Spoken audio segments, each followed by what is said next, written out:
Hi, Sue McMillan, I'm Texas Guaranteed student.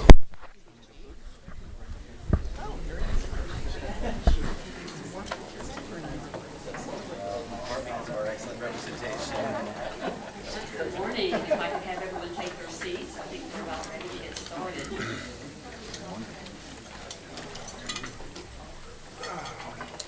You know, everyone always wants to sit in the back and watch you. Hello, thank you for being here. My name is Laurel Weber, and it's my honor to be on this year's Round Rock Chamber of Commerce Board of Directors and the chair of the Chamber's Business Advocacy Council. The Business Advocacy Council considers policy issues of all types that affect us as individuals, as families, as community members, but especially as business owners and employers. The council develops topics for briefings such as these, prepares the Chamber's agenda for economic vitality, and helps us work effectively with city, state, county, federal policymakers. If you're serving on the Business Advocacy Council, would you mind standing for just a moment? I see Mary. I see. Great. Let's thank you.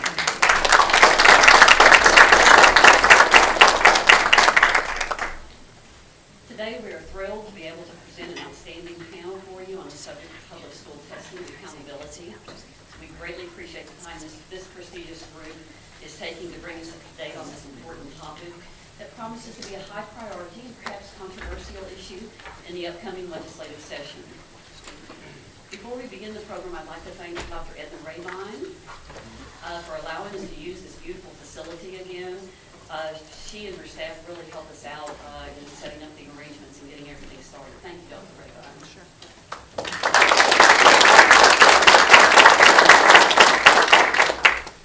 And of course, I'd also like to thank our sponsor, which today is the Boy Scouts of America, and Bob Eskridge with Eskridge & Associates is going to speak to us about that. Hello, folks. Again, my name is Bob Eskridge, and today I'm representing the Boy Scouts of America. I'm on the finance chair for the Chisholm Trail District, which encompasses all of the Round Rock ISD School District. I'd also like to introduce Tanya Brown as the district director for Chisholm Trail, and Kristen Baker is the district executive for Chisholm Trail.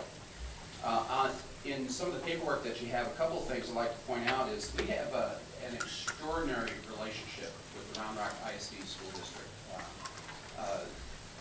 It's a very close working relationship in developing the programs and using the programs from the Boy Scouts and getting it to the kids in the district. I was curious, how many people have been involved in scouting when they were growing up? Raise your hand. That's fantastic. Any Eagle Scouts? There we go. Excellent. One of the points I wanted to point out on the handout is the graduation rate from high school from someone that's been involved in scouting for 5 years versus someone that's not been involved at all. It's 91 versus 87%.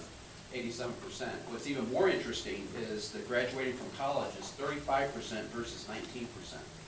So we have an extremely strong vested interest in this topic, as well as staying involved with schools and bringing the programs from the scouting program into the schools.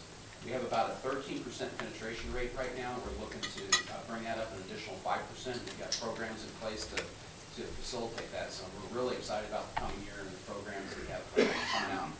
Really appreciate you coming out today, and I look forward to hearing the discussion and some good questions. Thank you very much.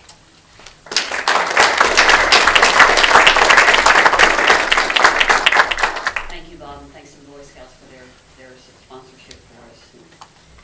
I'd also like to acknowledge elected officials with us today. We have quite a few. Representative Larry Gonzalez is back here.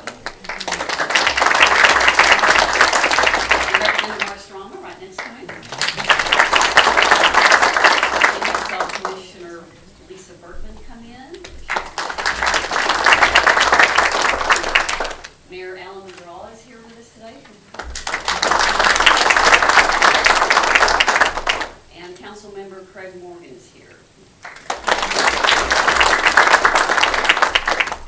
Also like to acknowledge that the President of the Round Rock Independent School District is here, Chad Chadwell.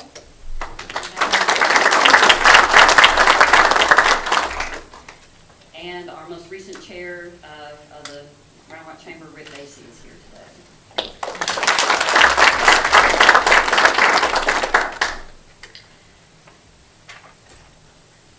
I'd like like to thank all of you, too, for being here today and making the time to engage in these policy issues that are so important to our community.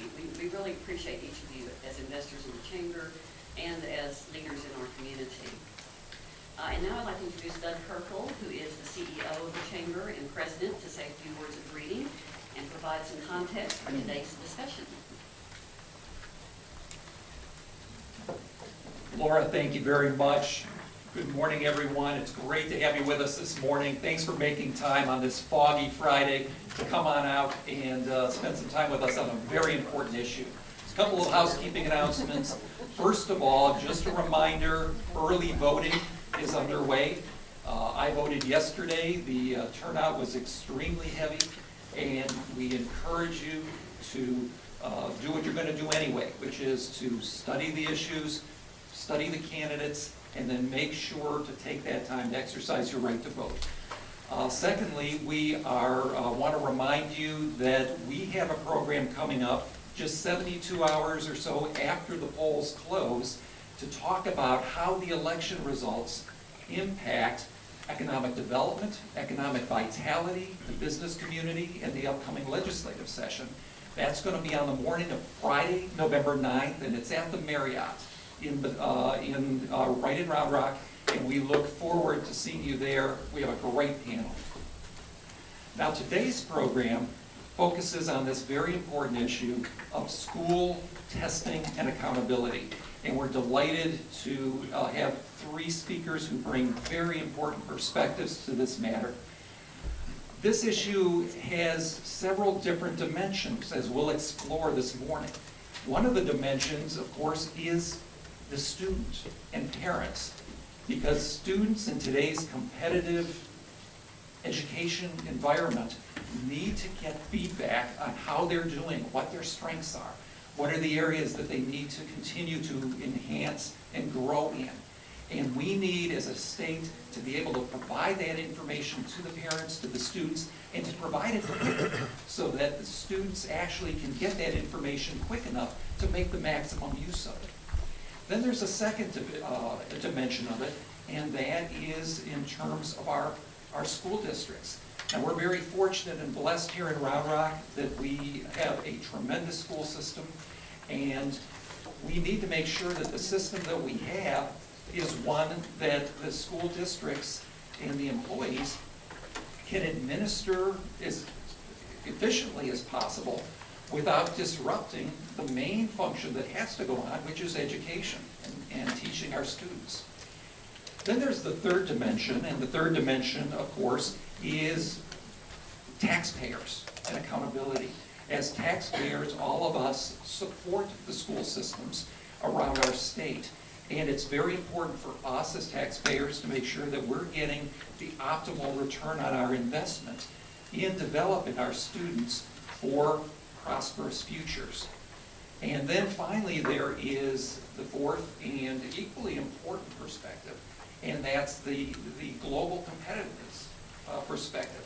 Every student that comes through our education systems not only will be accountable for his or her own economic livelihood one day, but in addition to that, on a cumulative basis, these students become integral parts of our workforce. And our workforce competes with the workforces of other countries around the world in this increasingly global economy.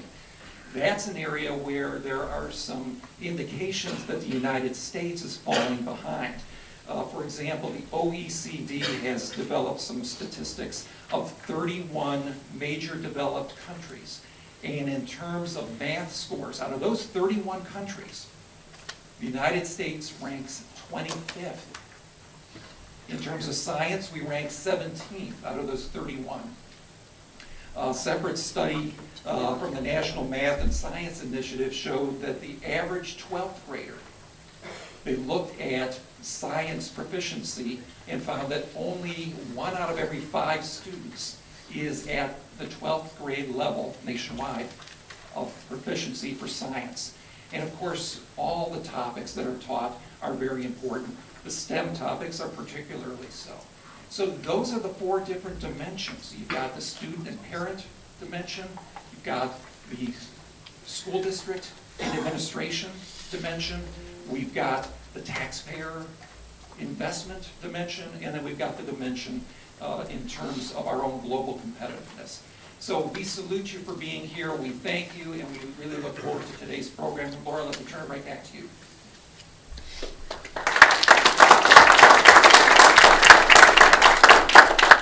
Thank you, Doug. We've provided bios for today's speakers so that you can more fully appreciate the outstanding credentials and expertise they bring to the panel. But let me briefly introduce each of them. Dr. Jesus Chavez has been superintendent of the Round Rock Independent School District since 2006, having served previously as superintendent in Harlingen and Corpus Christi. At the Chamber, we appreciate him not only as an outstanding superintendent for our schools, but as an outstanding member of the Chamber who actively participates and provides leadership to our Chamber and its investors. Thank you, Dr. Chavez.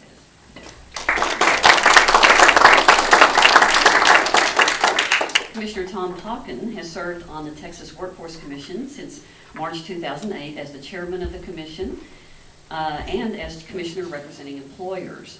As you can see from the bio provided, he has long contributed in substantive ways to our country, to the state, and to the business community. Thank you, Dr. Pauken.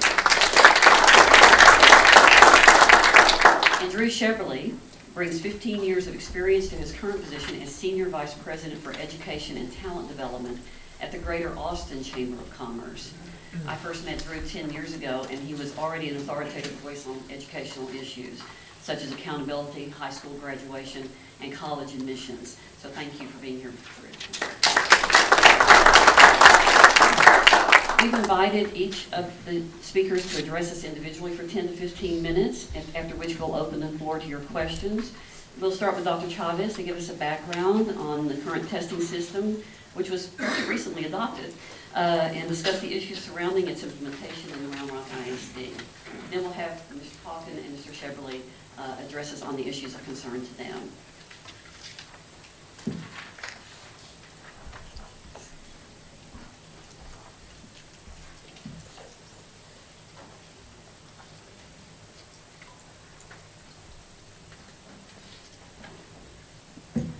Thank you so much, Laura. Good morning, everybody. Good to see all of you here. Let me first of all start by saying that when we talked about testing accountability, particularly with our high school parents with regards to end of course exams, we scheduled an hour and a half to go over the system. So it's going to be somewhat difficult to give you an overview in 15 minutes or less, and also identify some of the issues or some of the recommendations that I would make. So please understand that up front. The other thing is, one of the other things about myself and other superintendents is that we are for accountability. I don't think there'll ever be a time when we do not have a state test. And so up front, I do want to indicate that I am for accountability, that yes, we will continue to have a state test. But I think, as you will hear from myself and maybe some of the other individuals, I think we've gone too far and we are doing too much testing. So very quickly, some of the provisions that are part of the new accountability system. We certainly are talking about post-secondary readiness. And I think here part of the message that you'll hear today is that it is focused on college readiness, college going. Although I think a couple of us, or maybe all three of us, would suggest that there are modifications that even need to be made to that. We in Texas, of course, want to be among the top 10 states. And that's certainly very admirable and certainly a goal that we need to continue to have. We want to make sure that as we go to the testing and the ratings and labels that schools get, that there is the opportunity for distinctions in advanced academic performance, and so that's going to be part of what you hear today. Going on to some of the other provisions, it is also about growth.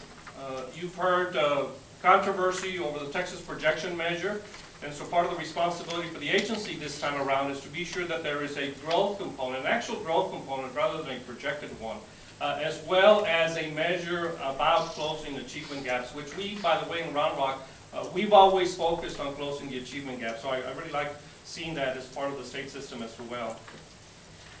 Campuses, of course, and districts will have the opportunity to earn other areas of excellence under the new system. And of course, we want to make sure, or part of the requirement is that we provide academic and financial information that is relevant, meaningful, and easily accessible to the public. We have prided ourselves in making a lot of information for our district on our website, and so I certainly appreciate that. Although I think when you see the complexity of the system, I think I've got questions about the relevancy and meaningfulness of the information that we do get.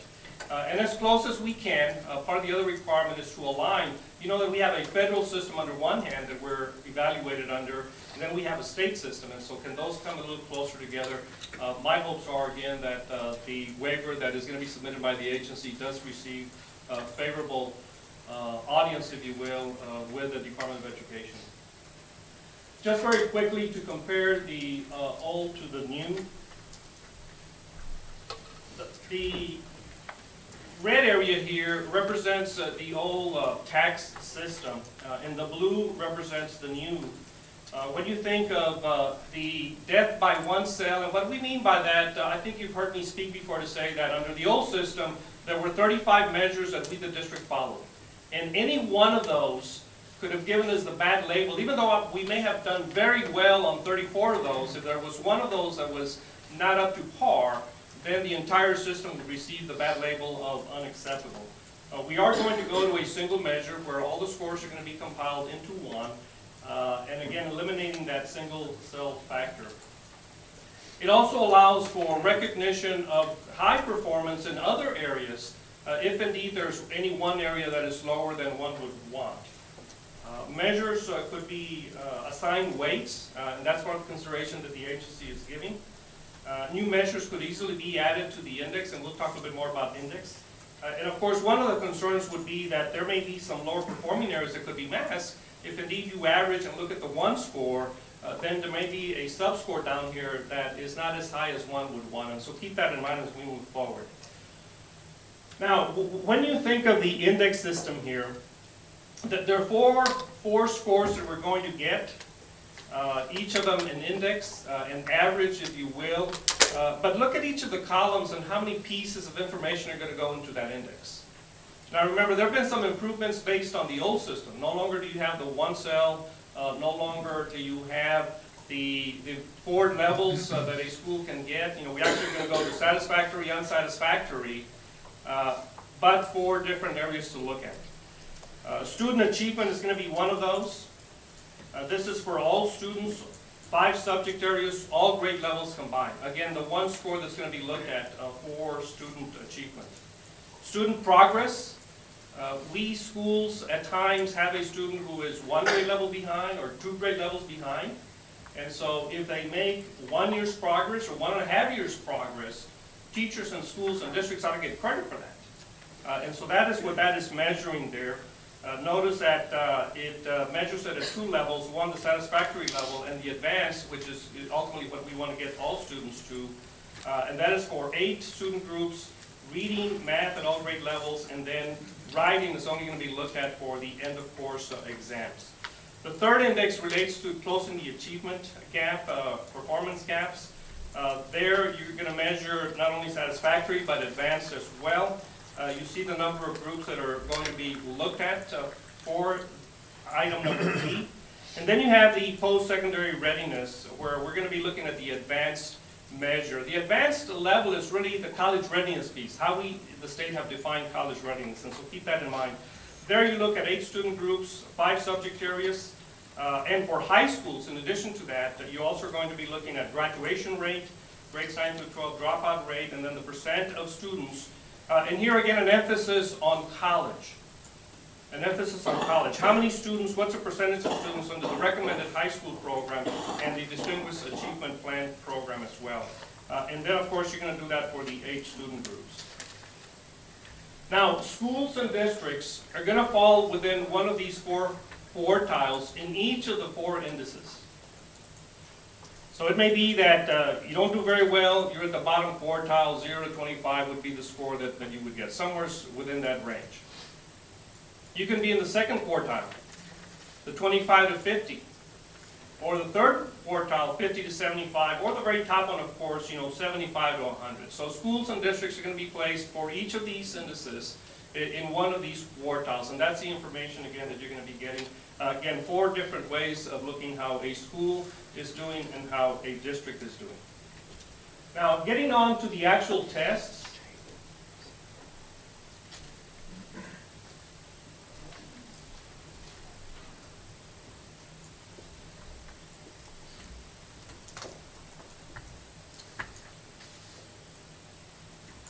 There we go. At the elementary level, you see the math at every grade level, 3, 4, 5, 6, 7, and 8. That's what we had in the past. You see the reading piece, that's the same. Writing tested at 2 grade levels, grade 4, grade 7, science, grade 5, and grade 8, and social studies at grade 8. That's very similar to what we've had in the past. Really, when you look at the testing, the big changes came at the high school level. The end of course assessments are in mathematics, you've got 3 areas: algebra, geometry, algebra 2. Of course, English for 3 grade levels, writing for 3 grade levels. Look at science. Science, we have biology, chemistry, and physics. And then we've got the world geography, world history, and U.S. history. Now, the difference here has been that when we looked at the TAGS test, there were 10 tests that we were giving at that time. 10. Initially, we had thought that we were going from 10 to 12, but because we are testing the reading language arts differently with a writing, and there actually is a writing test, we have gone to 15 tests that students need to take. 15 tests. So we've gone from 10, 12 was the intent, we actually wound up with 15 tests. I wanted to, I'm sorry this keeps advancing so fast and I have to continue to go back. It's a little tricky here. Wow. Yeah, you know what, let me help you. It's technology. Yeah, it's not you.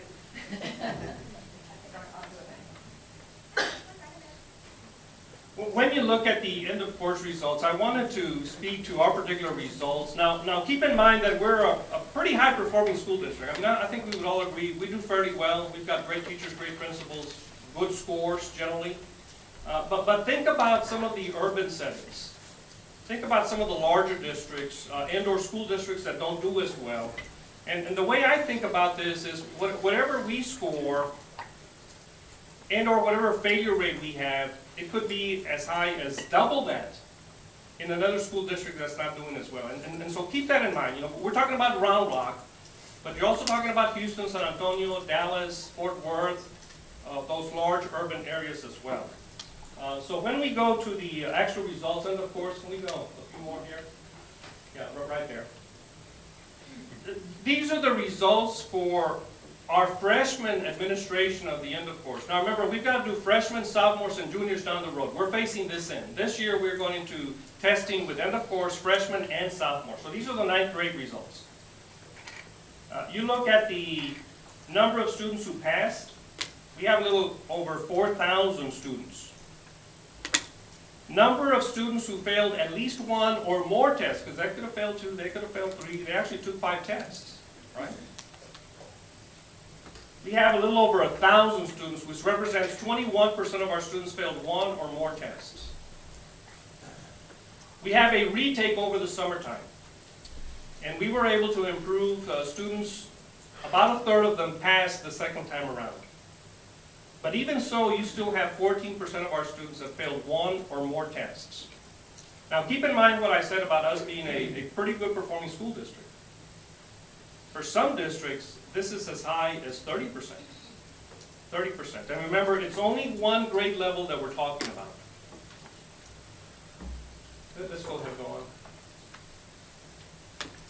One of the changes that has happened with regards to the accountability system is that we have actually placed a higher number of hurdles in front of students in order for them to graduate from high school. Now, on the surface, that's a good thing. You know, we're challenging our students. But on the other hand, you know, are we setting students up for failure, higher dropouts? not graduating from high school. And what does that mean for Texas? What does that mean to the economy? What does that mean for the workforce? And so those would be some questions that we would pose.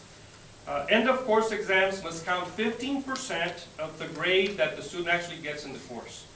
This is the first time that Texas has gotten involved in what I would consider a local issue of grading and placing that responsibility where it's always been with teachers. Course credit, some school districts have decided to allow the impact on GPA and rank in class. We did not. We said our teacher grades is what we're going to use for GPA and rank in class. So now you've got differences between school districts. Oh, and by the way, the conversion of that 15% into the student's grade and the creation of a conversion table, that's left up to the local school district. So each of us have different conversion tables. Mine may not be the same as Hutto's or Austin's or Pflugerville's. We each may have 3 different conversion tables. And of course, it may have an impact on the top 10% if indeed it's going to count towards GPA, rank in class, and the course credit. So keep in mind, 15% has 3 kinds of different impacts for students. Students must pass, and here, let me talk about this one because I've got that they must pass all 15 tests. And actually that's, I've got to correct that from the standpoint of, yes, if students pass all 15 tests, they're fine. But if they fail, then you can average within the subject area. All right, so we are looking at an average. As a matter of fact, I think we had put this in one of the community bulletins.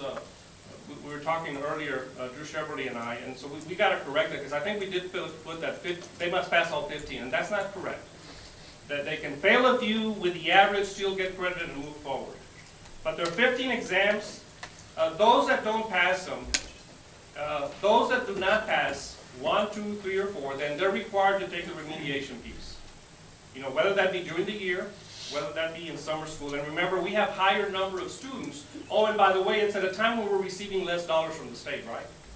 As a matter of fact, we got the SSI funds, which is what we used to put towards remediation and extra classes for students. Those funds got cut.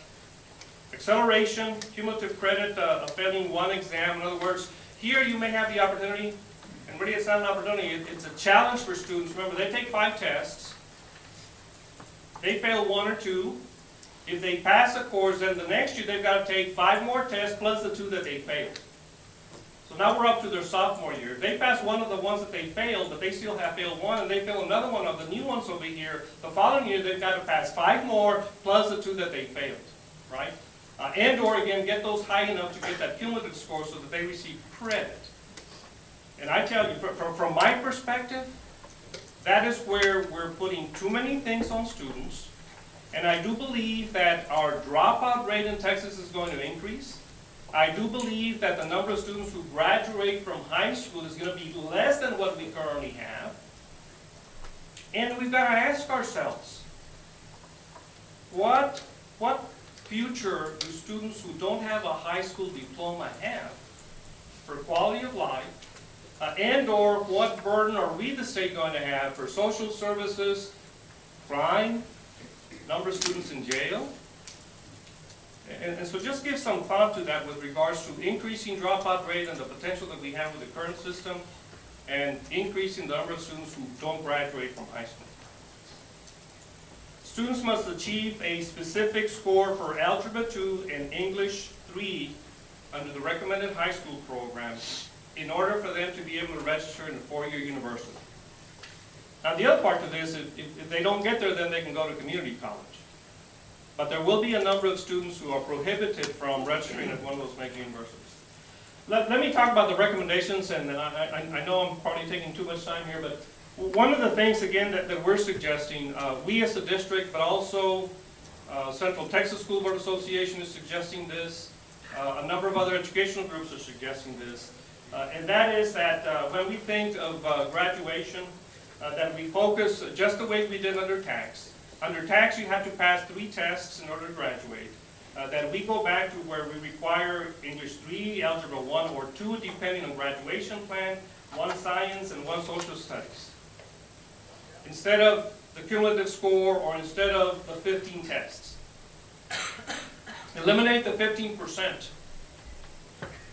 Upper flexibility. You know, we have students who do very well on SAT, ACT, college ready, demonstrated by that test, and I still have to give them these 15 tests. Does that make sense? It doesn't to me. It doesn't to me. Successful completion of the dual credit. These students are taking a college course, and I give them college credit, yet they've got to take a college, the new end of course exam. And also demonstrate that they're college ready by that exam, even though they're taking the course. Even though they may be taking the course. And of course, eliminate the requirement for the recommended and DAP diploma in order to be eligible for the 4-year program. We will have some students, and think about yourself. I was pretty good in math, not so good in English. Right? So are you going to have a situation where a student is like that, but yet cannot go to the 4-year university, and that's where they want to go, that's where they want to be? We're going to have and it may be a small percentage of kids, but those students are going to be prohibited from going to their 4-year institution that they want to go to. So I will stop there, and of course, you know, we'll get to the Q&A here in a few minutes, and hopefully I've had you thinking about what you might want to ask. Thank you all very much.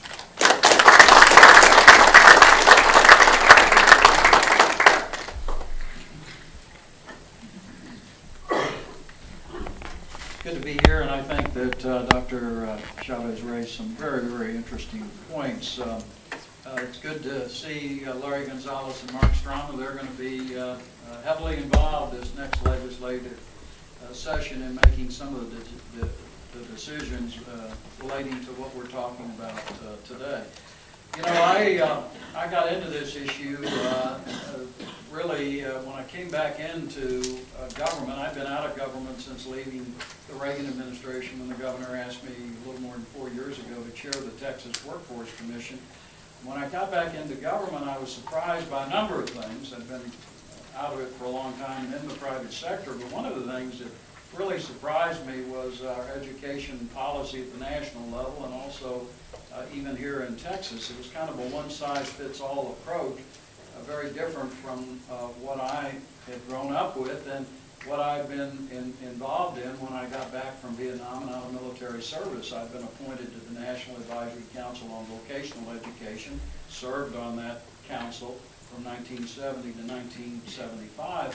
And back at that time, there was a recognition, if you will. Kids learn differently. Young people have different talents, different interests. And there was a recognition, if you will, that a number of students need to be college ready or moving in that direction, and also a recognition at the high school level that there need to be good opportunities for those students who are interested in vocational and technical education. We called it vocational education back then. It's called career and technical education today. But coming back into government, it was like everybody's going to go to a 4-year university. We're all part of the knowledge industry, and we can really neglect or ignore that vocational education part of it, which is somehow a second-class part of education. And I would suggest to you we've paid a very heavy price. So I want to talk a little bit about from a slightly different perspective, from a workforce perspective, and what employers, and I represent the employers as the commissioner on the Texas Workforce Commission, tell me all across the state. We have a severe shortage of skilled workers, and I would suggest to you a major reason for that is we choked off the pipeline of skilled workers at the high school level by this sort of one-size-fits-all approach, which makes it very difficult to provide for career and technical education at the high school level. In a sense, it's almost like basic training where you can come out of high school with an industry-certified credential. There are a number of districts that do it, but it's a very difficult process, and it's very hard, and the system discourages them from offering, if you will, multiple pathways or multiple opportunities for students. Let me give you a few figures. The annual survey of Manpower Group for 2011 found that the hardest jobs to fill in the United States were for the skilled trades. A recent survey by the consulting firm Deloitte, quote, found that 83% of manufacturers reported a moderate or severe shortage of skilled production workers for hiring. And the results are similar here in Texas. What we're facing is a graying workforce and an absence of people with the skilled trades. Let me give you a few specifics. The average age of a welder is 56 or 55. The average age of a master plumber is 56. The average age of a stonemasonry craftsman is 69 years of age.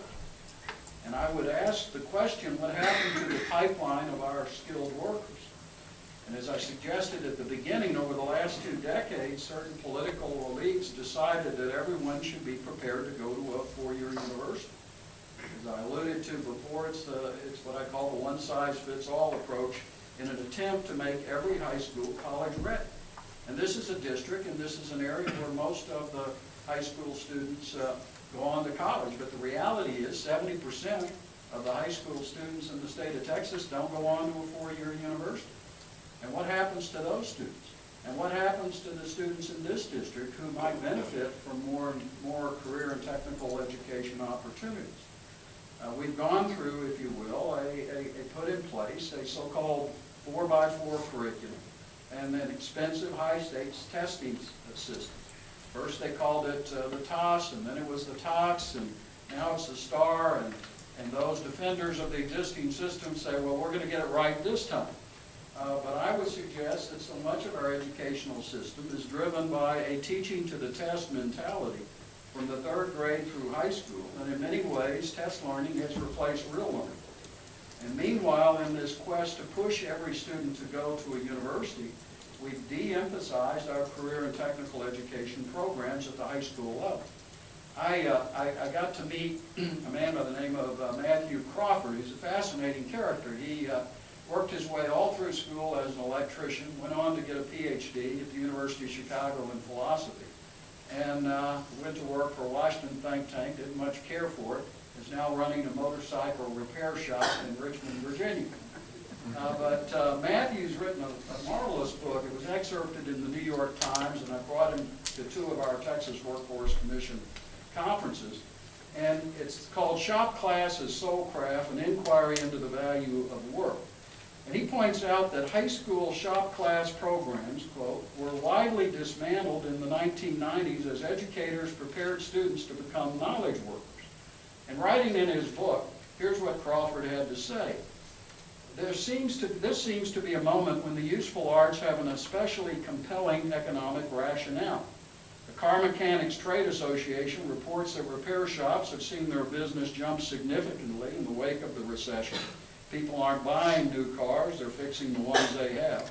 The current downturn is likely to pass eventually, but there are also systemic changes in the economy arising from information technology that have the surprising effect of making the manual trades, plumbing, electrical work, car repair, more attractive as careers. The Princeton economist Alan Blinder argues that the crucial distinction in the emerging labor market is not between those with more or less education, but between those whose services can be delivered over a wire and those who must do their work in person or on site. The latter will find their livelihood more secure against outsourcing to distant countries. As Blinder puts it, you can't hammer a nail over the internet, nor can the Indians fix your car because they are in India. And I would suggest, to borrow a phrase from Will Rogers, if stupidity got us into this mess, then why can't it get us out? And I think that, quite frankly, the answer to this critical shortage of skilled trades, it's simple but not easy. The powerful interest array to protect the existing system of educational financing and performance measurement. And I would suggest to you the system is broken. And the average Texan gets it, even if many of the political elites don't. The time is ripe for major reform of our educational system so that we place greater emphasis on vocational education at the secondary and post-secondary school level while having multiple pathways for students to get a high school degree. I would suggest we replace the one-size-fits-all TOCs and STAR tests that we use to evaluate all our students with different tests. One that measures college readiness for those who plan to pursue the route, such as the ACT or SAT, as the superintendent pointed out, and one that measures career readiness. And how better to measure career readiness than whether a young person graduating from high school has an industry-certified credential in the field that he or she chooses to move in. Everybody would get the basics, but at the same time, there'd be much greater flexibility in multiple pathways. For example, you could have a college-oriented academic approach with an emphasis on math and science for those students so inclined, one with an emphasis on humanities and fine arts for those interested in that direction, and another pathway which would allow for the flexibility of young people to go into career and technical education. And it is not limited, as I alluded to a little bit earlier with the Matthew Crawfords. There's so many people that are out there that got involved in career and technical education when they had the opportunity, that went on to get an associate's degree or a college degree, or went into business for themselves that have done very well. For example, a graduate of Texas State Technical College with a 2-year associate's degree in the engineering-related technology field of instrumentation can go to work in the petrochemical industry at a starting salary of $68,000 a year. A master plumber can make $75,000 in 3 years. An industry-certified welder coming out of the Craft Training Center in Corpus Christi can make $1,700 a week.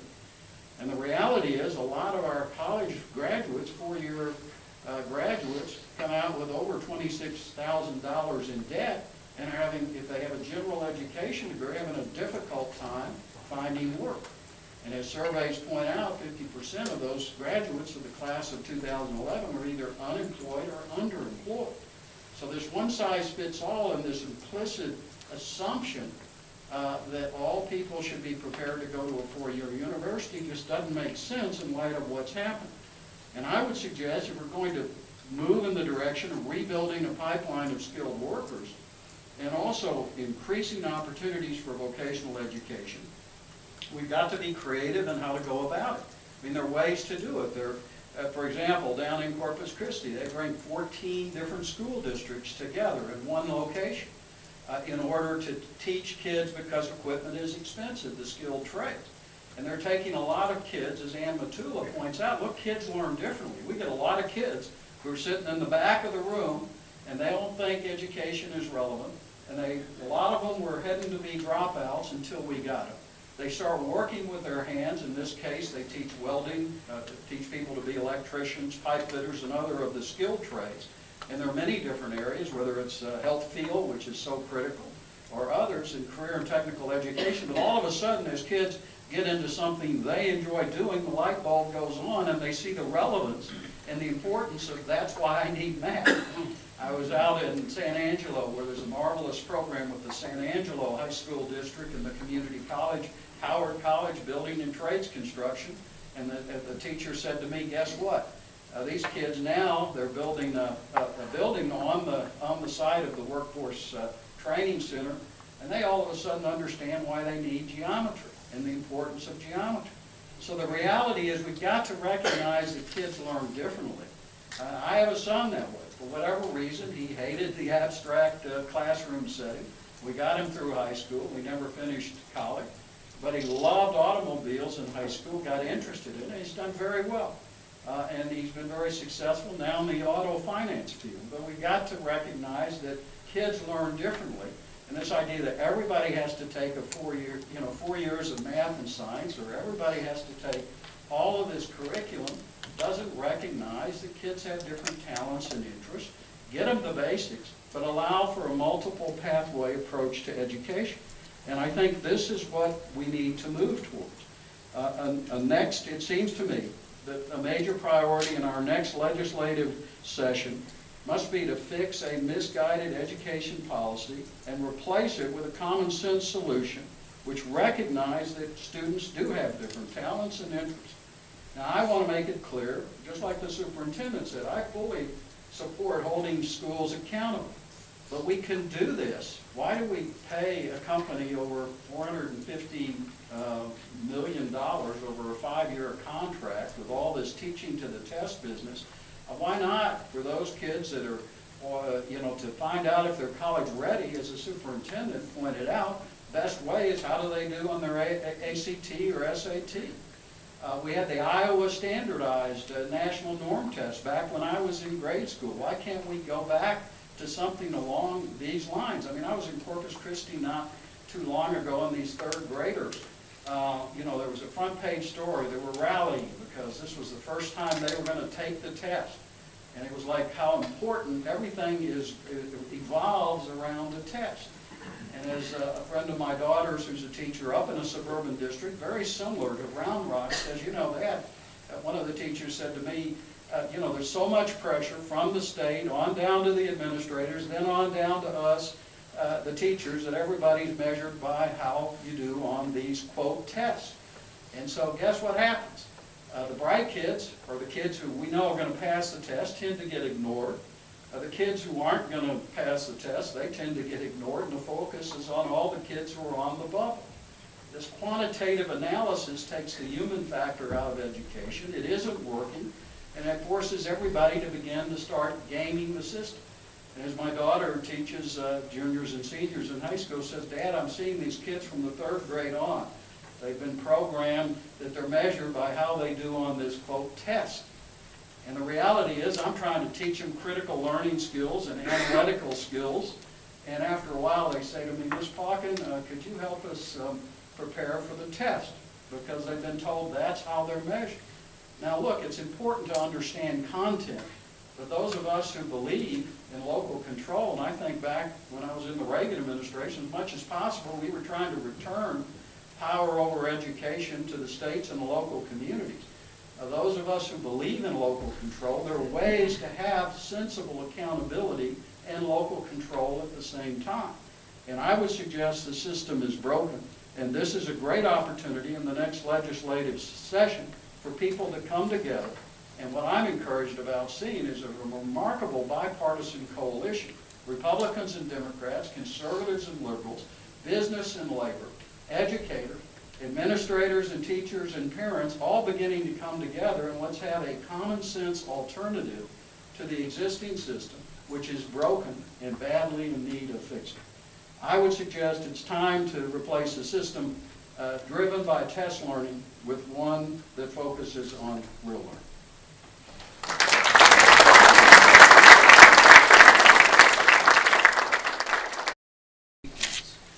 One is, I think we've got a good story to tell. I think we've got the best performance that we've ever had in the history of the state. Second is, I think there's more work to be done. We'll talk about where. And third, I want to talk about where the jobs are in Central Texas. So I'm going to have you advance the slide so I don't take you through the whole thing. So go one back. There we go. So we started as a state the accountability system back in 1993. And since that time, there's been only one consistent measure to compare how Texas is doing compared to other states. It's called the National Assessment of Education Progress. If you look just at African American and Hispanic students, since 1992, we have made, in 4th grade math, 3 grade levels of improvement for our African American students. We've made 2.5 grade levels of improvement for our Hispanic students. If you looked and compared that to California, they've made almost no improvement since 1992. So we've made very significant improvement. And how is it that you could make 3 grade levels of improvement for 4th grade? It meant that we were getting students to a 1st grade level, and we were promoting year after year after year. And we've made much greater gains. In 8th grade math, as an example, we've made 3.5 grade levels of improvement among African Americans, 3.5 grade levels of improvement among Hispanics. Today, Hispanic students in 8th grade math are today where Anglo students were 10 years ago. There's still a performance gap, and in the last 20 years, we have cut that performance gap in half. But it still means for Hispanic and African American students, on average, they are not ready to do high school level algebra when they enter the 9th grade. We still have work to be done. So if you look at those entering community colleges, to go into the HVAC programs, to go into the electrician programs, to go into the plumbing program, to go into the nursing programs, to go into the technical programs, half of the students who enter still need remediation. In any of those programs, as Don Tracy at ACC can tell you, You need to be able to manipulate statistics. You need to be able to manipulate geometry. You need to be able to read at the 11th grade level technical manuals. And you need to be able to write a clear, concise business memo. Half of the students who come in today still require remediation before they can do academic and technical community college work. Go back. The second is when we're looking at GPA. This is a really important thing. The great inflation that happens throughout higher education and public education is clear right here. 80% of those who require remediation have a B average or higher. Right? So the third is that we know that that lack of preparation is hurting students. Because when they enter and they go into a developmental education program, they are 6 times less likely to graduate. When we talk to Dr. Rhodes over at ACC, he will tell us that the percent of students who ever earn a college credit if they show up in remediation is in the single digits. Readiness for community college or for university is the reason that the state decided they needed to focus on college and career readiness. So the state made a policy decision, and it was brought in the 90s from folks like the Texas Chemical Council, from the oil and gas business, from the manufacturing and technical organizations at the state, as well as the Texas Business and Education Coalition and others, that we needed to make sure that students completed a well-rounded course of study, which we've called the Recommended High School Program. And you can see in 2000 to 2011, we've doubled the rate of students that are taking courses in the Recommended High School Program. The theory was, you're more likely to learn physics if you take physics. So what we know is that that doesn't mean that students have learned these courses, but it has meant we've had a significant increase in the percent of students who are taking the courses. It's the content. A lot of conversation about rigor, we need to be tough, we need to be hard. It's about content. It's about what you need to know to be ready for that next level. So we've been hearing a whole lot about one size fits all and about lack of ability to move among courses. There is more flexibility in the Recommended High School Program today than has been in existence since the early 1990s. So we allow students 7.5 elective credits to take whatever they want, to include career and technology. So has this hurt career and technology enrollment? Excellent. Well, first, we offer 17 different career and technology courses that can be taken for academic credit. The first 3 are ways to take in lieu of the 4th year of math.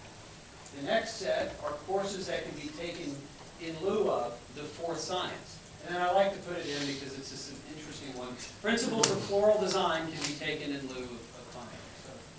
So, we now have more courses that cover the same academic content in an applied way than we ever have in this state. And I think it's an important step, and there's more that we can do in that area. Next slide.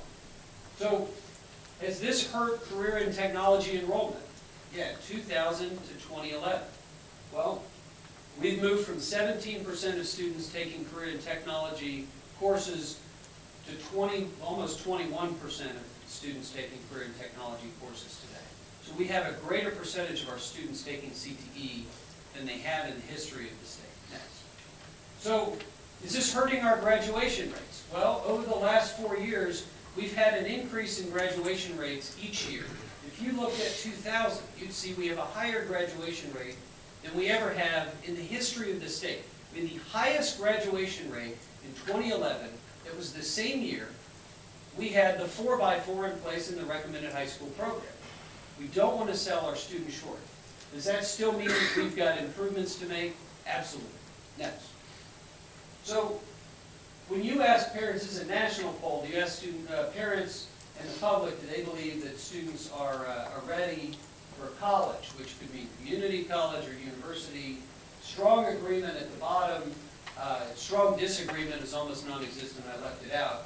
We're kind of in the middle of the road, maybe, maybe not. If you ask higher ed faculty, Do you think students coming to you are ready to do college level work? 28.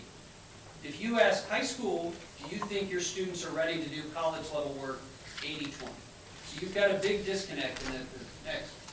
So the new system was meant to focus on college and career readiness. Again, it was about content. Under the tax test, only a third of the content on the tax test was on grade level. Only a third of the content on the tax test was on grade level. What percent of the items did you need to get correct to pass the tax test? About half. So you could see very high passing rates without knowing grade level content, right? So when we transition, and I'm gonna go ahead and disagree with Dr. Chavez, who I think the world of, we considered as one test English, language arts, and writing. But really, they were two separate tests. They had two different grades, and then you had to pass them both to be considered passing. We have the exact same number of tests under the STAR as we had under the tax test. There's no increase in testing. We're just testing grade level content. And what does it tell us? It means we've got work to do. I've met with almost every superintendent in this region. I've asked the same question. What do you need to do differently? How do you manage differently your organization to hit much higher expectations for grade level knowledge? I think it's an important management question. One thing that one of the superintendents told me from a district that rhymes with Eames is that they said that we looked at our geometry scores and found that only a third of our students passed the geometry end of course test. And it told me I needed to move my teachers that were teaching the high-level calculus-y tests and move them into geometry. I need to move the geometry teachers out of the organization. And I need to have community college teachers teaching the high-level tests. I need to move my personnel around to make sure we're delivering quality. So, as Dr. Chavez says, you do not need to pass all 15 tests to be able to graduate. You need to pass in each of the subject areas a certain number of questions, get a certain number of content. But on accountability, which I thought was a draft document, apparently it's not a draft document, I hope we can get commonality with Dr. Chavez in saying it's way too confusing. I mean, when we put together our business coalition to discuss what we think the system ought to be, every employer I've ever talked to says, if people don't understand what the accountability system in your organization is trying to accomplish, it won't affect behavior. Like, way too complicated. My hope is we've got a significantly simplified system. Okay, next. So where are the jobs? In Central Texas. 2 days ago, or yesterday. Yesterday, it's my wife's birthday, I should remember this. 23rd is yesterday. Where are the jobs in Central Texas yesterday? Now, with all due respect, we need some perspective in here. There were fewer than 30 welding openings in Central Texas yesterday. All right, well, let's look at Houston next, please. So Houston, where are the job openings? Well, here's where they are. It's not to say that HVAC isn't important. It's not to say electricians aren't important. We need perspective. I did one look yesterday, by the way, at instrumentation job openings in Waco. There are 35 instrumentation job openings in Waco. There are 240 openings in software in Waco. So we need to focus on where the jobs are. And the jobs are in the tech sector, which are growing 6 times as fast as the traditional trade sector. Does it mean that those are subject to outsourcing and that we've got to work harder and that we've got global pressures? I think John and Dell can tell us a little bit about global pressures and the need to be running as fast as we can every single day. But that's the reality of where we are. You're far more likely to be entering into this economy if you can apply and manipulate statistics, if you can apply and manipulate physics, if you can read a technical manual, if you can write a strong business memo, than you are if you don't have those things. And so when I go to Reagan High School and Austin ISD, and I see their automotive program as a dumping ground for kids who can't do math and can't read really well, I know that Reagan High School kids, when they get out, because they tell you this, will say, I can't get any better job than I would have if I hadn't gone through the program. I'm getting the same job at Jiffy Lube that I would have otherwise. So we've got to be careful on this certification issue. And the careful part of it is, a certification in phlebotomy takes you 7 days, right? So we've got to make sure these are real certifications that lead somewhere when we're talking about certifications. So I would close with this. A doctor, a physicist, and a politician all died, and they're at the pearly gates. They said, we're almost full. We got room for one. So you got to tell me who the most deserving is. And the doctor says, well, you know, I saved lives, and the physicist said, let me stop you there. Well, I helped to understand and explain life and its origins as it came from chaos, and the politician said, let me stop you there. Who do you think invented the chaos? We've got a very chaotic system that we need to simplify and clarify. But the expectations in college and career are very similar. Now, whether we use an applied platform or whether we use a symbolic platform to teach students, it doesn't change the central part that you've got to be able to know and apply those skills. My brother, he dropped out of high school, and he found out, you know, he's like, well, I'll go enter an HVAC program. Well, you know what? He didn't have the math, couldn't do the technical reading, and they went, hey, you're also a quitter. No, you're not in there. Then he tried to go into the military, and he couldn't perform on the ASVAB, and they couldn't perform on the reading level. They said, we won't take it. Plus, we don't want someone who's dropped out of high school. So he had to, there was no shortcut for him. He had to go through the same stuff he would have gone through in high school, because there are no shortcuts. It just cost him and my parents a whole lot more money before he finally went through and became a software programmer. There are no shortcuts. There are things that are more expensive to do, but there are no shortcuts to the skills and knowledge that somebody needs to do in addition to heart and common sense that one needs to make this work. Thank you.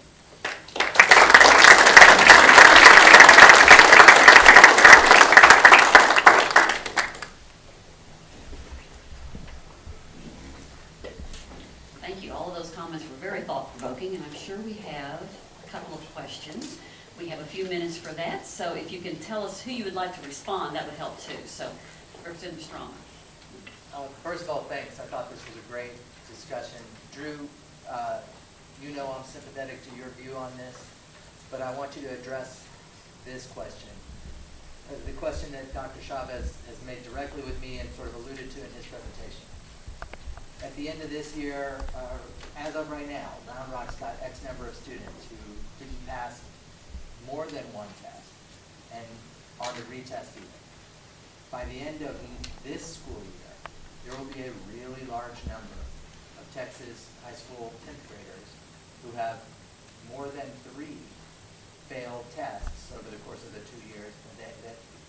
That understanding that they can get a cumulative score that makes up for some of that, for the most part, they've got to pass those tests. What do we do about the problem of those kids at the end of 10th grade looking at an accumulating number of tests they have not been able to pass yet, and becoming so discouraged that they drop out? Recognizing that it's not acceptable that we've let them reach that point, but it's going to be at that point. So, anybody hear me from here? Yeah. Okay. So, two springs ago, I attended most of the school board meetings around the region as they were deliberating on the budgets, and I was talking to a number of principals. And one of these discussions with the principal was really shocking.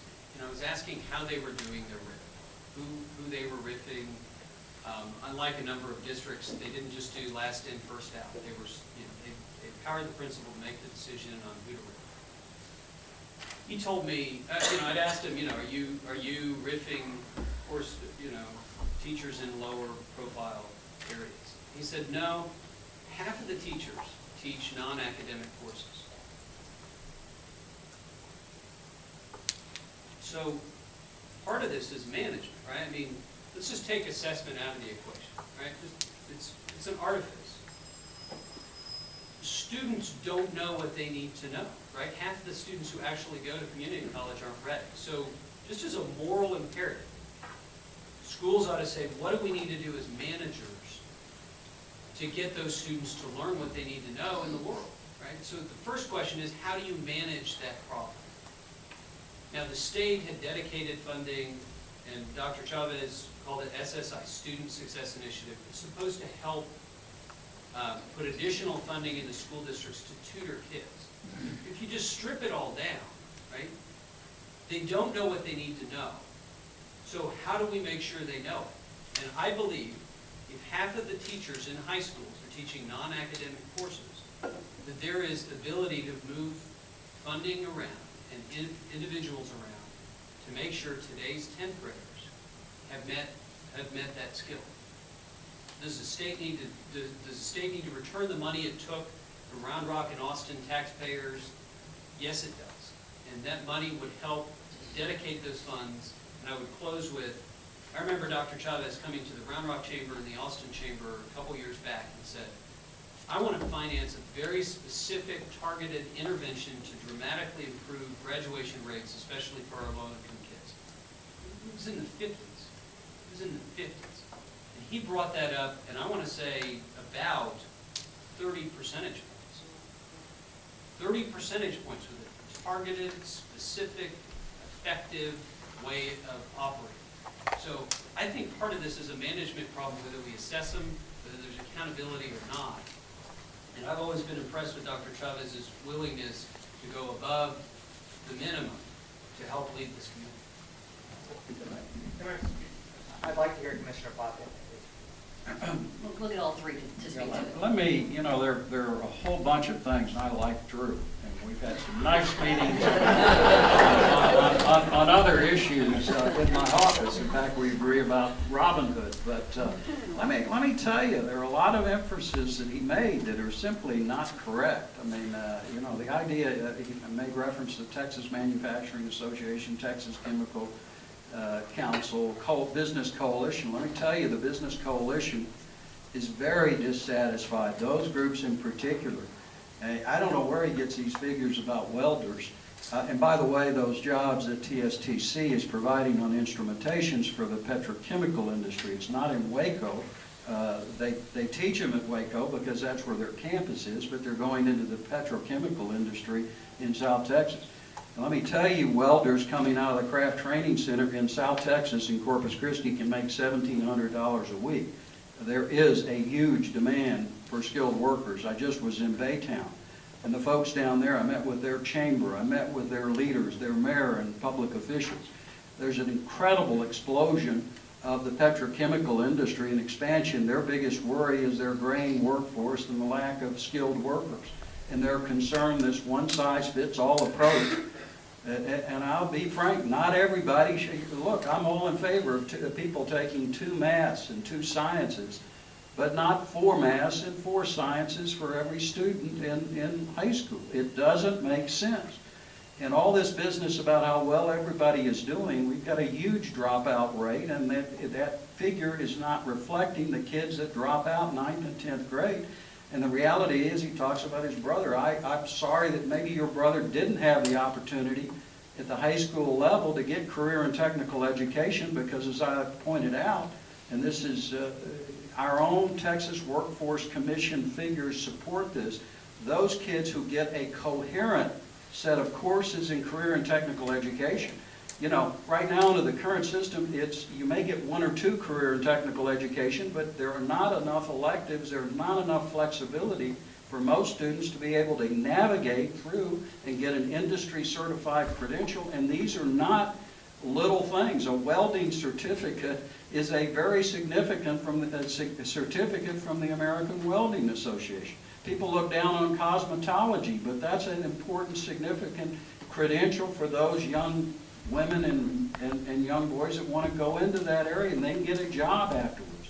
The Certified Nursing Assistant Program, certified credential, helps them get a job and then go on to studying to be a nursing with ACC, for example, or with the Texas State College, which has an excellent program here. The point is, we've got a very restricted curriculum which isn't working, and quite frankly, the studies show all these improvements, they're flatlining. Maybe you can game the test a little bit, but they aren't doing any better on the ACT, SATs, the students in Texas.